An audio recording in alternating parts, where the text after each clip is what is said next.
Hey there.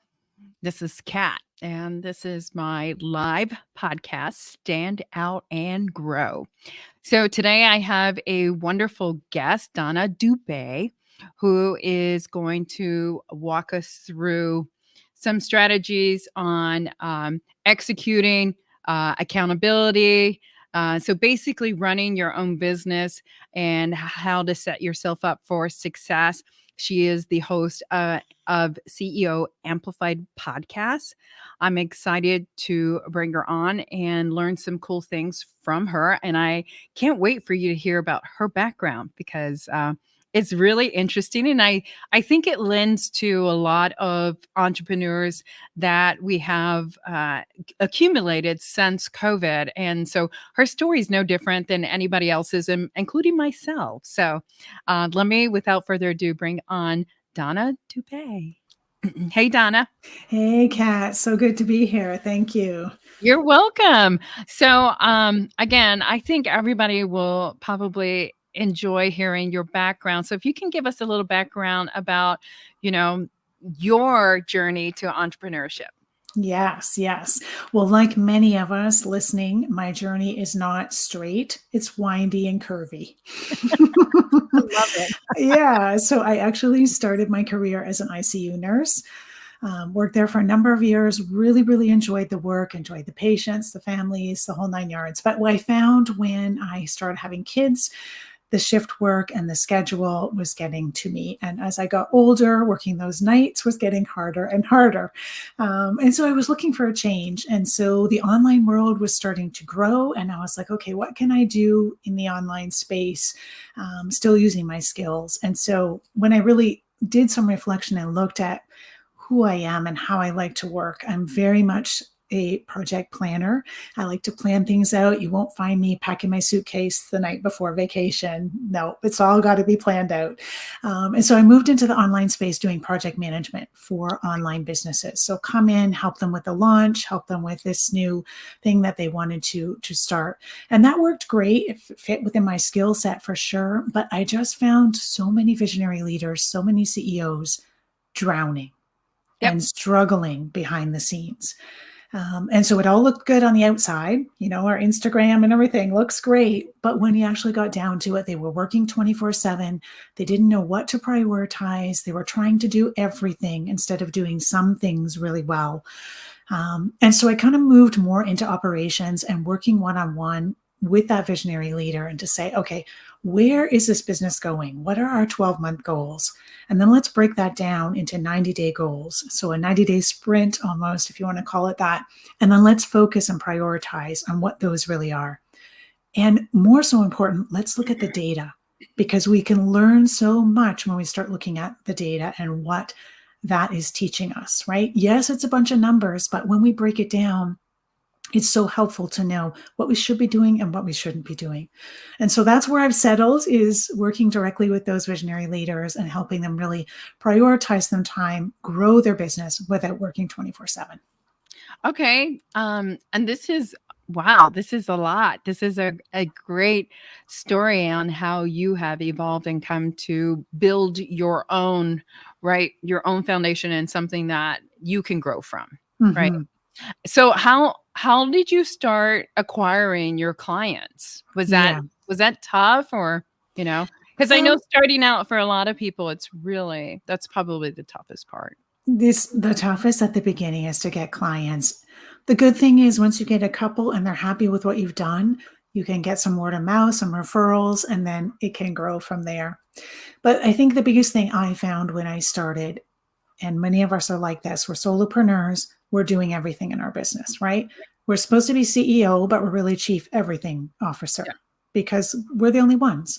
And so I was doing that. I was enjoying the work, but to be honest with you, I was working way too much, right? My kids were starting to say, Mom, what about, are you going to be, right? My husband's like, when are we going to have some free time? Free time. I'm doing fine. I'm doing this. So eventually it got to a point, thankful that, it did get to this point and I didn't get to a point of total burnout, but eventually got to a point and my husband and family are like, something has to change. right? We can't keep going like this because you're not with us, right?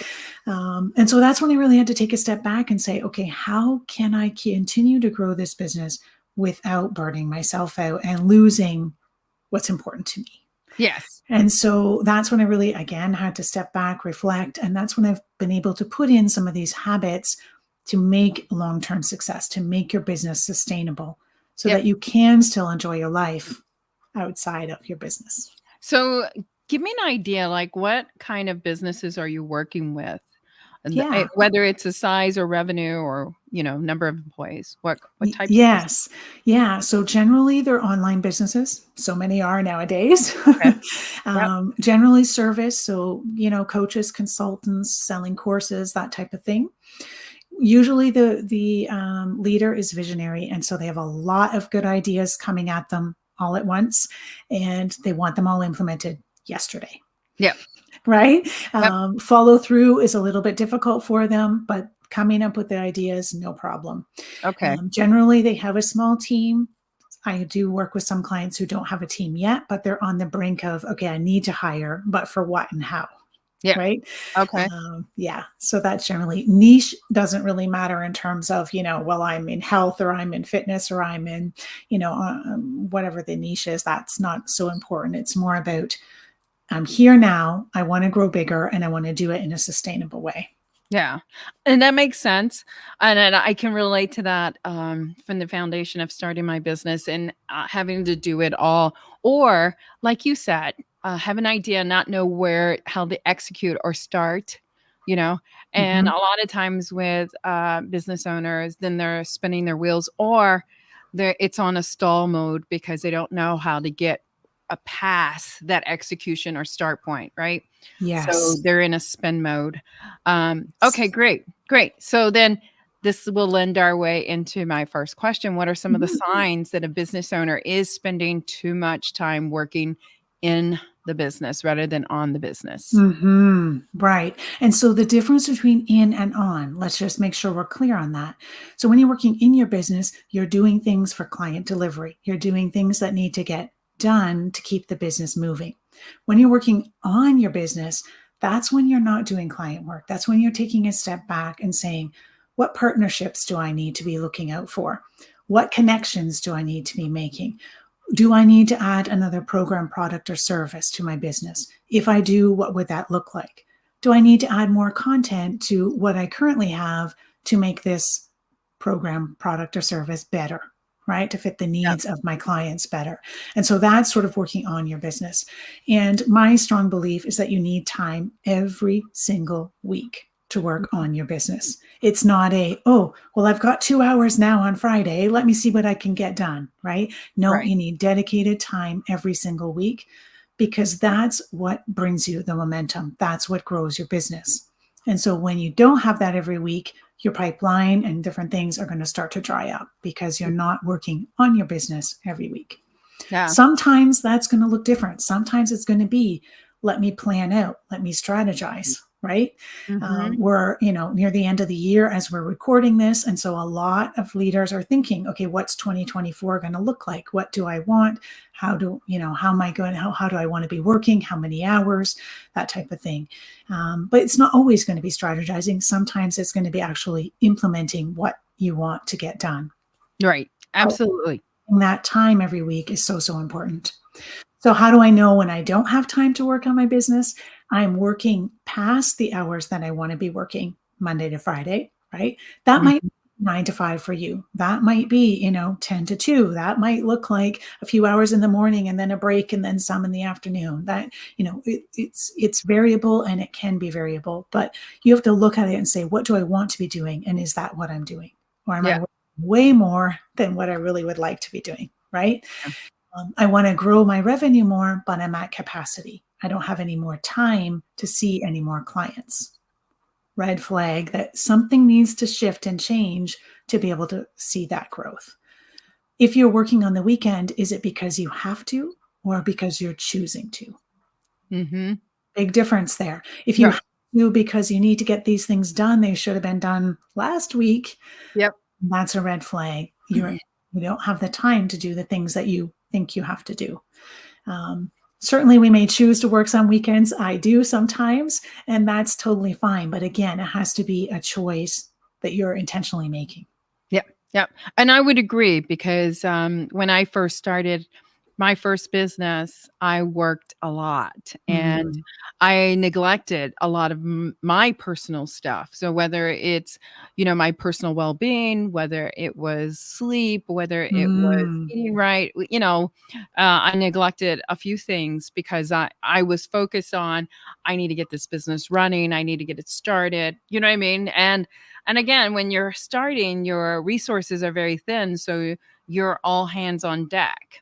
Uh, and it's understanding and knowing when to start delegating, which now goes into my next question. Yes. Is, one of the factors that an entrepreneur should look at or think about when considering the delegation of task or the delegation of some of the responsibilities that they have.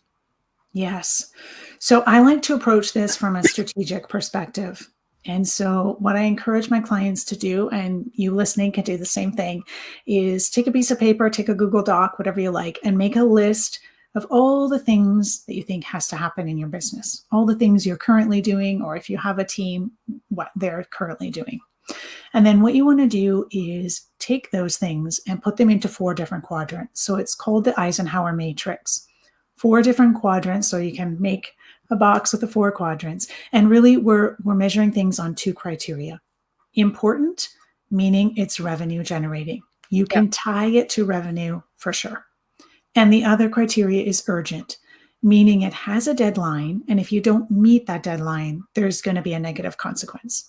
So, as an example, paying your taxes, right? We all have to do that at a certain time, no matter where we live. It's part of the deal.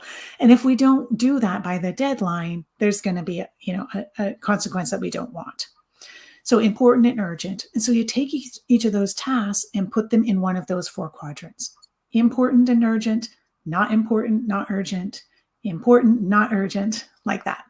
And what you're going to find is that the things that are important should be the things that you as CEO are doing.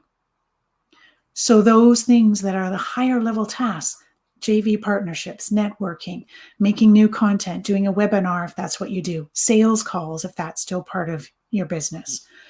Things like admin and customer service, those are the things we want to look at delegating. So, can I set up emails in my email sequence provider? Can I adjust words on a landing page, make some images in Canva, make sure invoicing and QuickBooks is working right on the back end? All of those things are the things that we want to start looking at. How do we delegate? So when we're looking at delegating, I want to look at 3 things. Who can it go to? And do I have a person on my team right now to do that?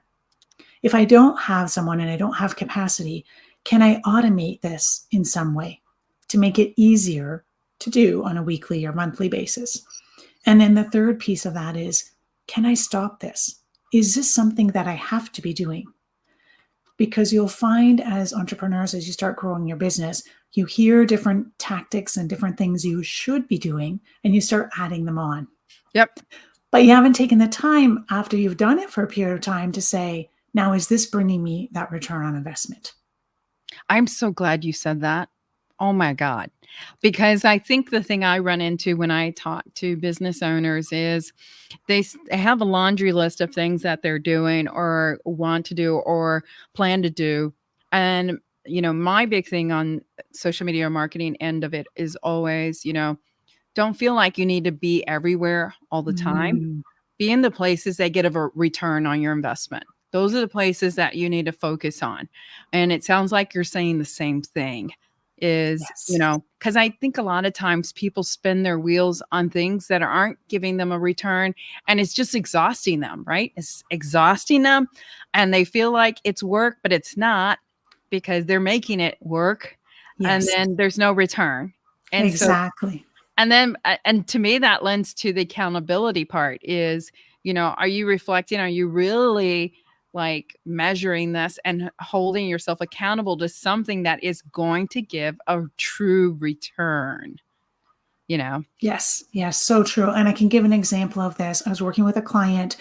Her target audience were young people. So people recently graduated from university. And Yep. so in her mind, she needed to be on all the social media channels because young people are everywhere.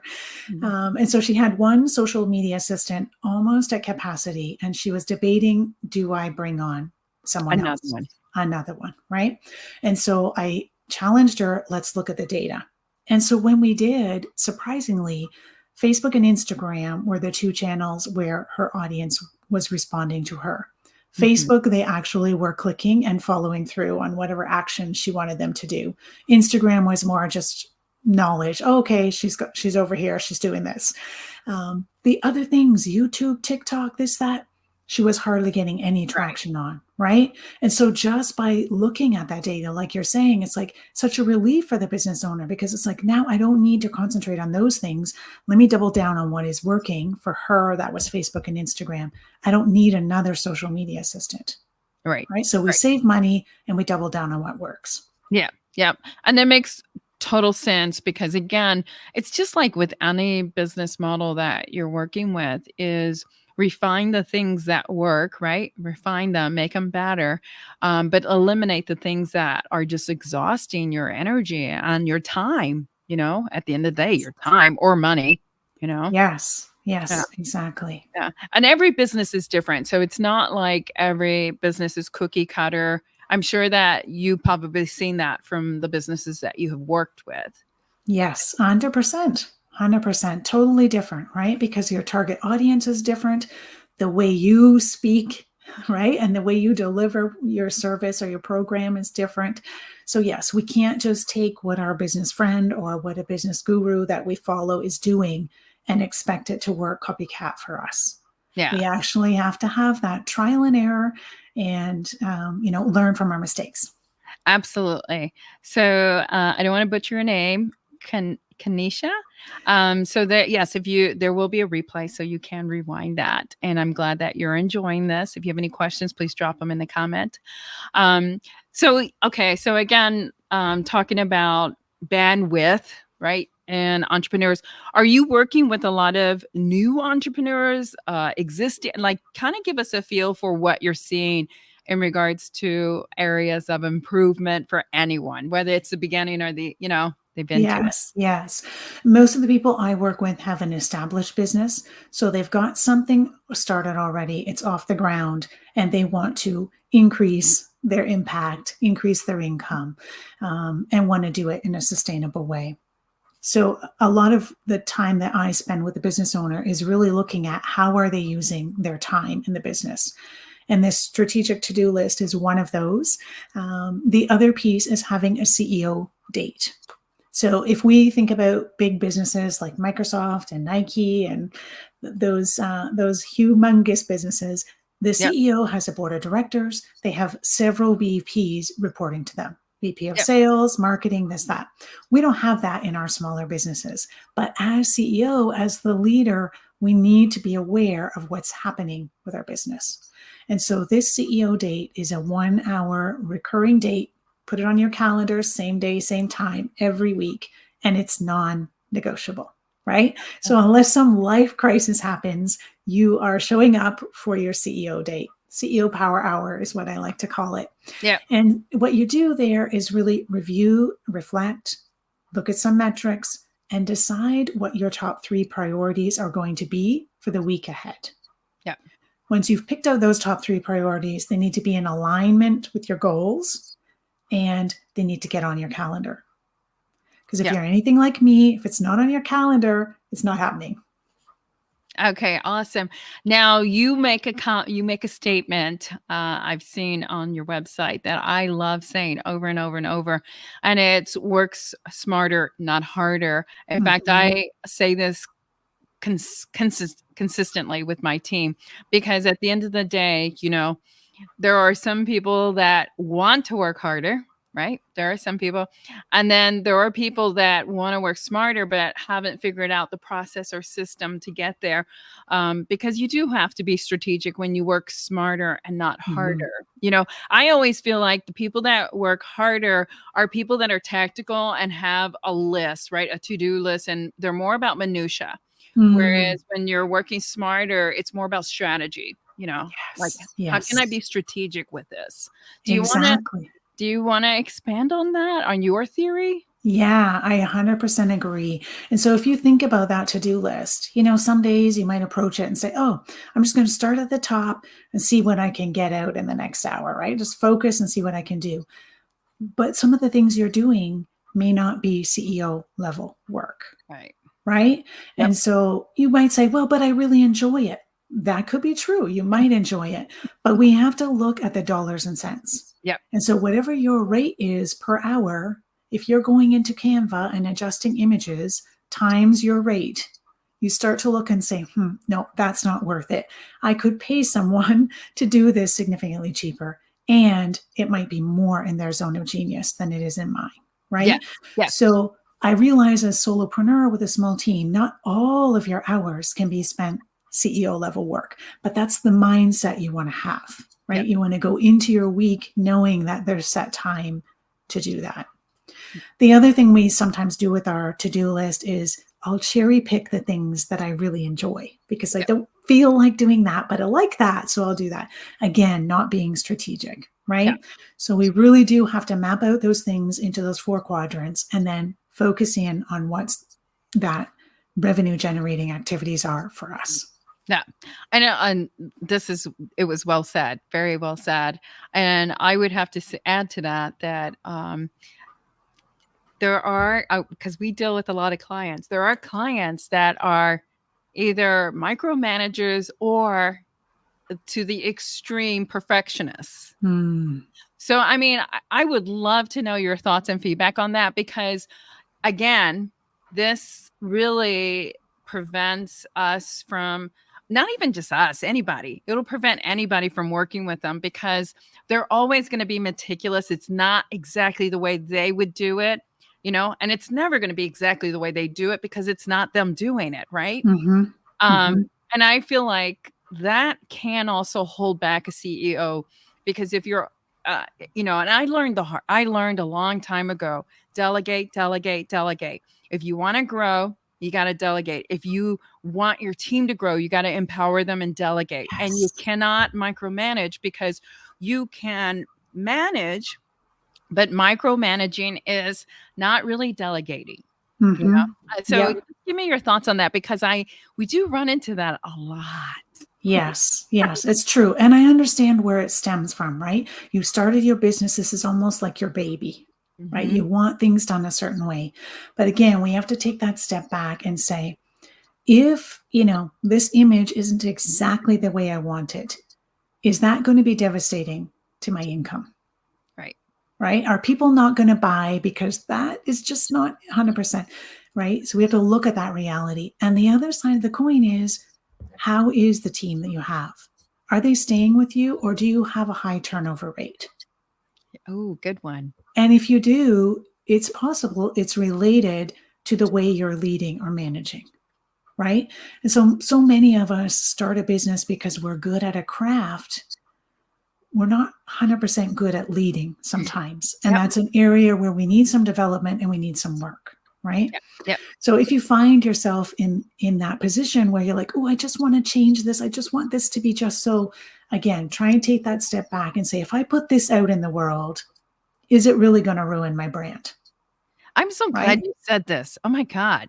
I mean, because, I'm not going to say it's not rocket science, but at the end of the day, it's exactly as you elegantly described it because, you still have to keep moving your business forward. You can't let, like, let's say your notion of this is not exactly how I would do it. You can't let that notion prevent you or prevent your team or whoever you hired to push out, content or, business development or whatever it is that is there in place that you've delegated. And now you've kind of like, are kind of halting it because of the pickiness or the micromanagement. And I get you want your brand and you need, the brand to flow. And I get that as a marketer, I get that, but it's not always going to be an exact science, right? Not always going to be exact science. Yeah. And so often, if you could just almost take a step back and trial it. So challenge yourself to try not to be as picky, and you'll see your team become more full, right? They are now able to be more creative within that space you've given them. And they may even come to you with better ideas than you had, because you're allowing them that space to be able to be in their zone of genius. Yep.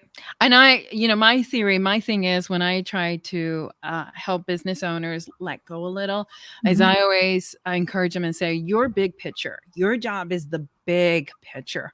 If it doesn't flow with the big picture, then there's a problem. Yeah. But again, keep yourself at the top. Don't put yourself down here with the minutia, because that's when you delegate and hire people to do the task-oriented minutia. Can you Yep. tweak and refine it? Yes, absolutely. But keep yourself elevated up here. And it goes against the theory of, if you think like $1 billion company, you will become a $1 billion company. If you think like a small little company, you will stay a small little company, right? I mean, Yes. I'm totally in belief of that. And my theory comes from when I first went into corporate America. I had a very good mentor that said, Kat, dress like you earn $1 million and you will earn $1 million. You know what I mean? It's the whole mindset. It's so true. And I have a CEO score that I use with my clients, which is just basically a weekly score that they review themselves on to say, okay, how much time did I spend this week on that CEO level work? Right. And so depending on your revenue goal for the year, you're going to need a higher CEO score. Yeah. Right. And so it's just a quick way of analyzing, okay, did I stay in my zone? Did I stay in that higher level work, as Kat is talking about, during some time this week? And so you would have a score that you need to reach each and every week, just a way to help you stay accountable to that. Yeah. And I have to compliment you, because when I checked out your website, you have some resources there that I think we need to talk about, that are available to people, that are for free, completely for free. And I think would be useful tools for any CEO. As food for thought, a thought that came to my mind was, when I first started my business, no one told me. I didn't want to be a business owner. I never thought I was going to be a business owner. It just haphazardly happened, right? Yeah. So it's not like I had a playbook, hey, I'm going to be a business owner. What I did have, and what I did know, is I know strategy, I know planning, because I was in corporate America for so long. I knew strategy, I knew planning, I knew those things. And my strength was business development. I'm fortunate not everybody has that strength, right? Yeah. So I knew business development, and I knew how to manage people. So the other things I had to learn from other people. And there's quite a bit, right? As a CEO, there's quite a bit that you have to learn in order to be successful.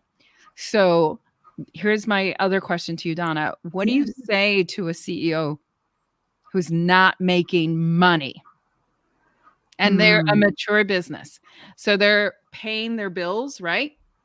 But they haven't gone above that. They're just flat, right? Yeah. So they're not paying themselves regularly. Right. What would you say? I mean, have you run across that? I mean, because I have to say, I hear that a lot. Yes. And I think that's where diving into what's actually happening with our numbers is important, right? So what is the revenue trend? Is there some increase year to year? But besides that, what's the expenses trend? Right. So, because the two go together, right? My revenue might be up this year and down next year because I hired more team. Right. So my expenses are up. Obviously, I'm hoping that revenue will go up as we go, but it's not going to be an automatic hire more team, get more revenue. Right. And so really diving into, what's my revenue? What's my expenses like? How is that trending? Also, my profit, if it's flatline, what's happening there? And then on the other side of that, diving into my offers. Yeah. So maybe I have offers. Am I promoting them often enough? Does my audience know that I'm actually running a business and I'm selling? Right. That's a big one. How am I pricing my offers? Right. It's possible that I'm not pricing them for profit. Yeah. And so really diving into each of those pieces to see, okay, where's the missing link? Once we know what the missing link is, then what strategy can we put in place to tweak and optimize? I'm just going to share this with you because this happened to me recently. Our furnace went out, right? Yeah. So big deal, especially here in Wisconsin. Anyways, we got 5 quotes. Maybe I'm a little fanatic, but I got 5 quotes. And one of them was from the insurance provider that we have to Mhm. replace, and then the other 4 are ours. But my point to this story is, of all the people, only one person ever followed up with us. And when they followed up 2 times, and then that was it. Okay. Mhm. And we hadn't made a decision, and we let them know. I think that's probably the worst, the one of the weaknesses of an entrepreneur is when you're asked to give a pitch yourself, an opportunity, a quote, whatever you want to call it. There's not enough follow up, or they're kind of like holding on and thinking, well, they're going to call me if they are interested. No, they're not. They're waiting for you to follow. Yes. And I Yes. I have to say that, and this was in the home improvement industry, which is really sad because, does the CEO know that? Mm. You know what I mean? Right. I Yes. is it Yes. the CEO who's doing that? If it is, then they're overwhelmed, right? Yeah. Because they're not following up, which is a Yeah. shame as well. So, there's a lot to be said in that. I think at the end of the day, it's like you said, you're not gonna know your weaknesses until someone digs in a little, right? And can show these things, like expose them to you. And then how cool is it to fix that and grow your business? One minor tweak, right? With these Yeah. 5 companies that I just talked about, if they fix this one thing, they probably would grow their business pretty fast. Yes. And such a simple fix, right? Put in a process so that there's, Follow up. proper follow up afterwards, right? Yeah. Yes. And I think we have to remember as business owners that our business is on our mind all the time. But for our potential customers, they're getting a lot of noise, right? Yeah. It's you, it's the next one, it's the next one. I mean, just look at your inbox, right? It's full. And Oh, yeah. so we have to remember that we need to stay top of mind for our potential customers. And sometimes it needs that personal touch. Yeah. Okay. So we talked about your website. You have a few resources. Do you want to talk about some of those? Because I think they're Yeah. pretty cool. Yeah, sure. So the one is CEO Power Hour, which is a PDF that walks you through kind of what we talked about today on this CEO date. What do I do? What do I look at? So you can go ahead and download that, and that will certainly help you get started to institute a Power Hour in your business. Yep. The other one that I'm a big fan of is a Get Paid Like a CEO calculator. And so this one really helps you to figure out, what are my personal expenses? How much do I need to bring in terms of revenue so that I can have enough money at the end of the day to meet my personal expenses? And then what products, programs, and services do I need to sell? At what price point to how many people to reach my revenue goal? Because I see so many entrepreneurs make a revenue goal. It's out there, Yeah. but having to be able to put some strategy behind how we're going to get to that goal is so, so important. Yeah. And I agree. And I think anybody, if they can take advantage of resources that are free to them, you should. This is a great way to really kind of dig in and see, can this person help me? Can I get something out of this free resource that really is going to open my eyes and mind to that I do need to take this to the next level, right? Yeah. Okay, so how do you want people to get a hold of you? I have your website up. How else? Yeah. Thank you. So yeah, ceoamplify.ca is my website, and the podcast is the same name, CEO Amplify. So if you looking for another podcast to listen to, you can certainly drop in there. One of my favorite episodes there is writing your CEO job description. So most of us don't have one, so it's a good place to start. Okay, I'm going to write that in the comments because we'll check it out. Writing right. your job, writing your CEO job description. Okay. Yeah. Awesome. Okay, can they find you on LinkedIn? Yes, I am on LinkedIn as well. Just my name, Donna Dube. Okay. Yeah. So okay. So again, connect with Donna. She has some free resources. Do you also offer a consult? Can people reach out to you for? Yes, 100%.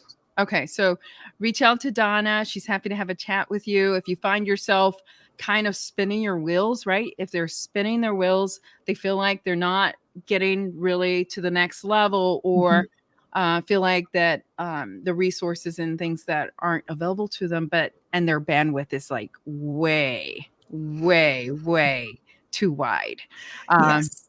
I think I have to mention this, like, I think sometimes people want to be that busy, and you know what I mean? Like, it's an excuse sometimes. And which, if they have a family or they have other elements in their life, it's not fair to those people. Yeah. Because some people can tend to be workaholics. I know I am. Yes. But Yes, it's true. I also know the value of, turning off and taking a day off. I know the value of it. And you will be way more healthier, and you'll be more revved up on a Monday if you do take a day off and you just turn off everything. Just turn it Yes. off. Yes. And I think it sets up the right culture and the right environment for your team as well. Yes. Yes. Right? I Because agree. we want them to be able to also take 100% unplugged time off. And when you do it, it shows a good example. This can be done. I agree. I agree. Because I do work with a ton of different business owners, entrepreneurs, whatever. And some of them are major workaholics. I mean, remember we used to give out employee cell phones, and they used to text our employees at 3, 4 in the morning. I'm like, nobody's going to answer that. Why would you do Yes. that? Yes.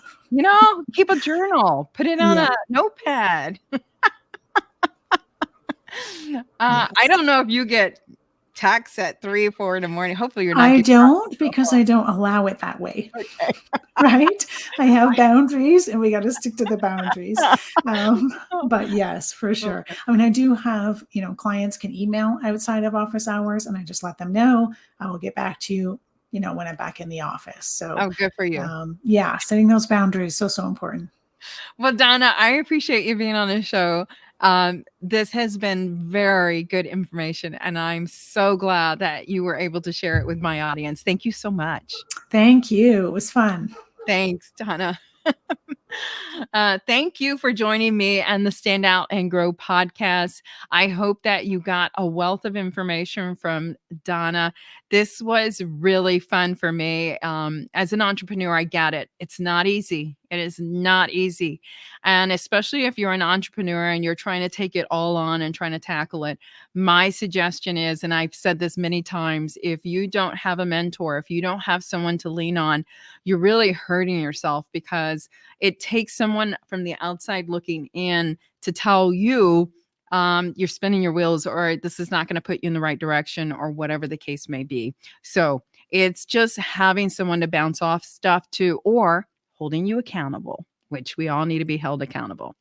Until next time, you got this.